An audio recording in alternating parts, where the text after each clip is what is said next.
তো আমি মরুলা মাছের ঝালটাকে করব। মরুলা মাছের এই যে এরকম করে ভালো করে ঝুড়িতে ঘষে ধোয়া আছে, পেটটাকে এরকম করে ফাটানো আছে।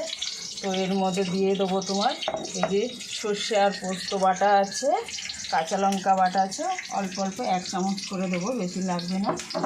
আর এখানে পেঁয়াজ বাটা আছে, পেঁয়াজ বাটা 1 চামচ, এই যে 2 চামচ দেবো। আর এখানে তোমার জিরের গুঁড়ো আছে, জিরের গুঁড়ো একটু, এই যে হলুদ গুঁড়ো, লঙ্কার গুঁড়ো অল্প করে দেবো কারণ কাঁচা লঙ্কা দেওয়া আছে ওটাই। আর এখানে নুন দেবো, আন্দাজ মতো নুন দেবো, তোমরাও আন্দাজ মতো নুন দেবে। তো এইটা টমেটো আছে, কুচানো পেঁয়াজ আছে, ধনেপাতা আছে, সব একসাথে ম্যারিনেট করতে হবে। ওর মধ্যে একটু কাঁচা সর্ষের তেল দিতে হবে, চটপট করে হয়ে যাবে তোমার মরুলা মাছের ঝাল। এরকম করে মাছটাকে মাখাতে হবে। মাছটাকে মাখিয়ে বরবটি আলু এই দেখো ভাজা বসিয়েছি, ওতে একটু কালো জিরে ফোড়ন দেওয়া আছে, ভাজাটাকে আমি বসিয়ে দিয়েছি। তো এরকম করে মাছটাকে মাখিয়ে এই তেলের মধ্যে ছেড়ে দিতে হবে। ছেড়ে দিয়ে অল্প করে একটুখানি এপিট ওপিট হয়ে গেলে তো